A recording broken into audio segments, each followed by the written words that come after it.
People like to push the boundaries, sometimes in the area of scientific research. They like to see if it can be done, no matter how scary or reckless or risky it is.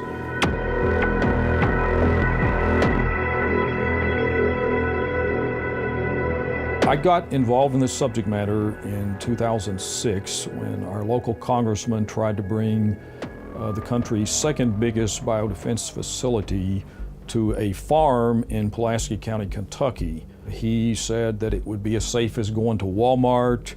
The local newspaper published stories stating that facilities like this had been operating in the country for over 50 years and had never had an accident. Well, this particular facility is a BSL-4 facility. BSL-4 facilities study diseases for which there is no cure or effective treatment, like smallpox and Ebola. And BSL-4 facilities have tighter containment conditions. The researchers have to wear this sealed spacesuit and have an independent oxygen supply. When I got to researching the history, I discovered that all the claims they were making were absolutely false. There had been numerous problems and incidents, including people, researchers or janitors dying from diseases. Then in 2007, there were a series of accidents around the country at Texas A&M, the CDC, and a foot and mouth outbreak in Britain that caused a congressional subcommittee to conduct an investigation, and the Government Accountability Office conducted an investigation and issued a long report. There had been over 1,200 new high-risk germ labs constructed in the U.S. since 2001, that nobody in the government was even keeping track of all the facilities. Accidents were always a risk and were in fact occurring. We have 15,000 people who now have access to these bioweapons agents. 15,000 chances for a mentally unbalanced person to use them in a bad way or for an accident to happen that can affect members of the general public. In 2001, most people are probably aware of the anthrax attacks that killed 5 people, sickened 20+ people. These attacks were used as a basis for attacking Iraq, supposedly to find weapons of mass destruction that it was claimed Saddam Hussein had. Anyone who's researched that history knows that most of that evidence was fabricated by people in the Bush administration. The FBI had let it be known as early as 2002 that they believed the attacks had come from Fort Detrick, our largest biodefense facility in the U.S. What that should have meant is that we are much more careful about whose hands we put these agents into, and instead we constructed over 1,200 new high-risk labs around the country. Well, they're doing all kinds of things in biodefense facilities. They're researching the germs in various ways.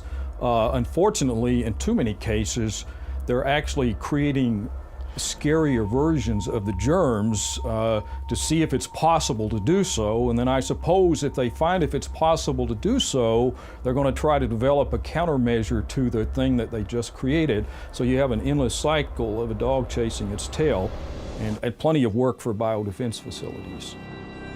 It was an overreaction to the fear of bioterror.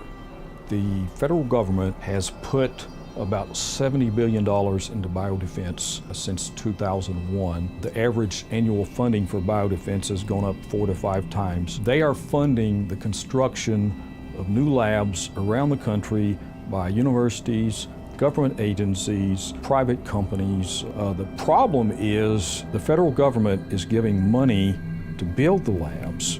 The money for maintenance and annual operations is going to come from ordinary budgets like universities, even government agencies, and we know there are a few budgetary problems. So these things that might have seemed safe at the time they're being built are going to be maintained at a questionable level of protection. The government's chief regulatory agencies, the CDC and NIH, the ones who are supposed to regulate these dangerous labs, operate dangerous labs themselves, and so they have a vested interest in making it appear to the public that this is all safe and no problems with it.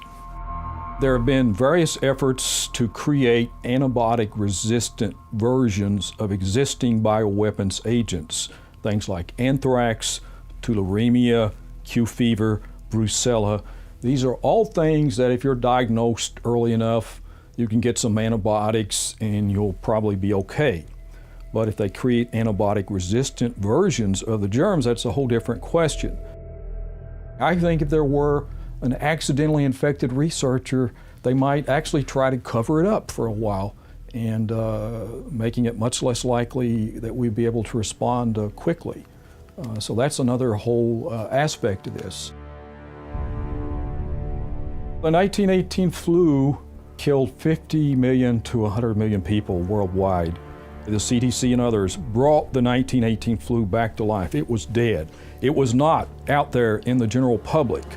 And they recreated it from DNA from a corpse. And they have been constructing experiments with the 1918 flu around the country, including crossing it with other flus. And I just think that's a really scary and stupid thing to be doing. We presumably have some immunity to it because some of our flus are descended from it. They've said that it can be treated with Tamiflu and things like that. But just bringing it back to life, something so scary, and creating the possibility, not only creating the possibility, but deliberately trying to cross it with other forms of flu to see what might happen, it may be interesting to scientists, but it's really scary and reckless for the rest of us.